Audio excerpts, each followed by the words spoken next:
Hi, it's Sue, and today I did the letter M for the alphabet challenge. So let's get right into it. So, of course, for the letter M, I chose to draw Marianne Dashwood from Jane Austen's Sense and Sensibility because I love Jane Austen's books and the movies that were made, at least the older ones, and I thought this would be a lot of fun. I was a little nervous about drawing her because she has very tight curls and a certain look about her, and usually when I draw people from movies, I like to capture their likeness to the best of my ability, and I'm not that great at doing that, I will admit.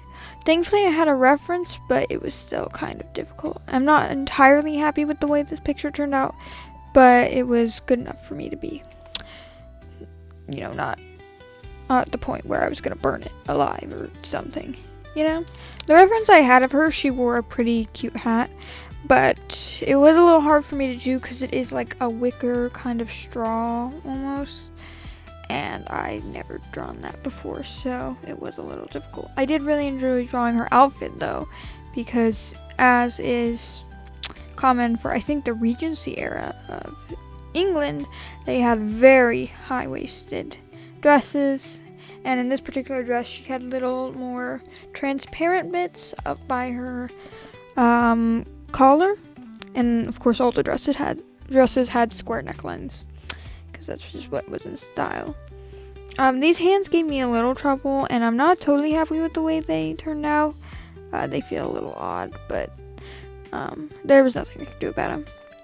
This whole picture kind of gave me a little bit of trouble. It was a little bit different because usually my way of, kind of, I guess, covering up mistakes is crazy rendering. But with this, she's not exactly in a place or a position in life to have some super fancy lighting. So for this one, I had to settle for trying to actually make it look good and not cover things up, which was pretty difficult, and I don't know if I totally succeeded. In fact, I think I almost put less effort into this one than most. Her face turned out, I think, okay. It's not my best work, and I don't think it looks like the actor.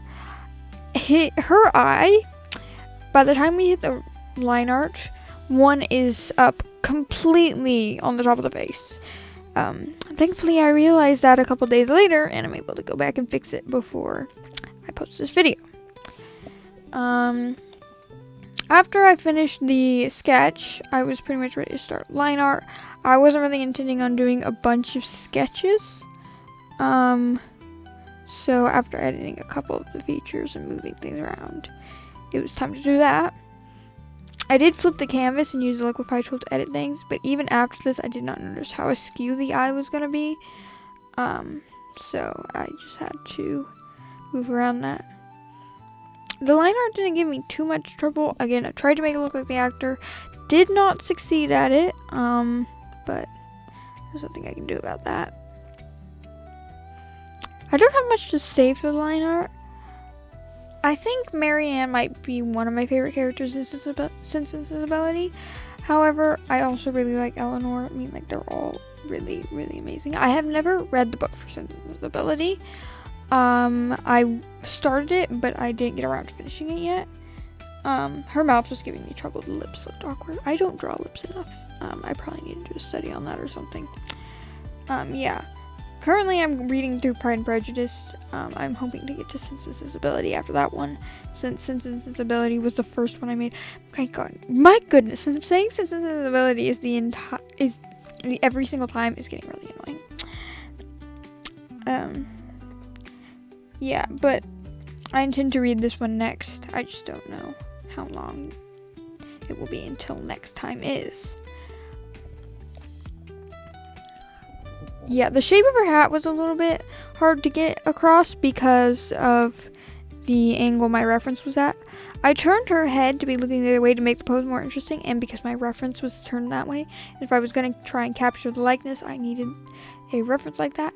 Typically, when you capture likenesses, I think you're supposed to have a reference at multiple angles, but I didn't get that for this one since there's not many references of her face that you can find, and I didn't have access to actually getting screenshots from the movie myself, so I had to settle for what I had.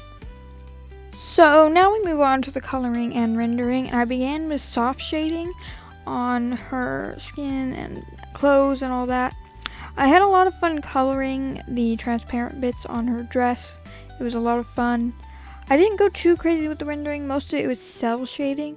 I think recently I've gotten a lot better at doing more generic lighting situations, but I actually drew this picture a little while ago. Oh my gosh, I hit my microphone. I'm sorry if you heard a microphone noise. I basically just went around and added shadows, where shadows would be. There's really no other way to explain it. I did have some trouble shading the hands because the airbrush would go off of the skin layer, because I do all of my coloring usually on one layer. And I then shaded the hair. Her hair is almost like a dirty blonde, brownish color. It looks more blonde in the movies, but that's also because there's often like a direct light source on it. But yeah. I guess there's not a whole ton to talk about for this picture. I thought I'd have more to say, but I really don't. I did enjoy coloring the hat with the little crisscross lines on it. I thought that gave it a nice look, and it definitely more imitates the look of the hat. I do think her ribbons had a design on them. I'm not entirely sure, but I wasn't about to put something super fancy on something so small, so I didn't bother with it. I shaded the white with the blue. Probably should have gone with a little bit of a warmer color, seeing as the rest of her outfit is warm, but it ended up looking fine in the end, so I don't mind it much. I think I did most of the shading on one layer, or not. I guess I divided it all into its own layers. I guess I was mistaken. I haven't done this picture in a while, so I don't really know what to talk about. Usually I plan out what I'm going to talk about while I'm drawing, but by the time I actually get around to doing the voiceovers, I've forgotten everything I was going to say. Probably need to stop procrastinating. I went around and added any extra shading, made sure to add cast shadows from other objects. I never know when to make a shadow hard or soft. I'm pretty sure most cast shadows, depending on how close they are to the item that they're casting on, depends on how hard the shadow is. And as for soft shading, again, I think it depends on how strong the light source and how close the light is to the object that's casting the shadow. But I could be completely wrong, so don't trust me entirely on that. After this, I decided to do a background, which I chose very poorly in the color department. Thankfully, we have color correction layers, and I was able to fix all this. I am not an expert at backgrounds. I kind of just blobbed everything in from the blurry background mess that was in my reference image and hoped it looked fine. It looks fine when it's blurred, but it is kind of unfortunate right now. I added a gradient to the thing on a copied layer and then lowered the opacity. I could have just clicked the layer to that. I don't know why I didn't do that. But then I added the same layer to her. And at this point, she's kind of small on the canvas. But later, I end up scaling the whole picture up and cropping the bottom off.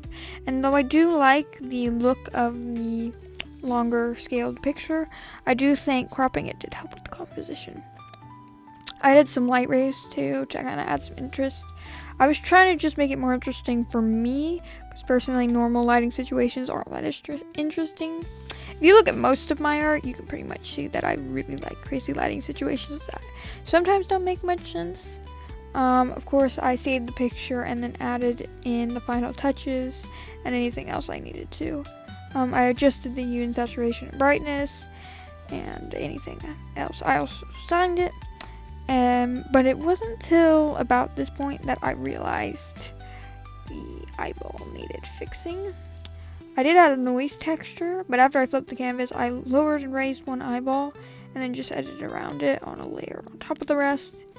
And after I did that, it looked a lot better. It did give me some troubles with making the thumbnail because the background is attached to this one, but if I do the other one, the eye is wonky, but it's fine.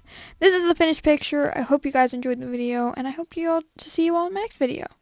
Bye!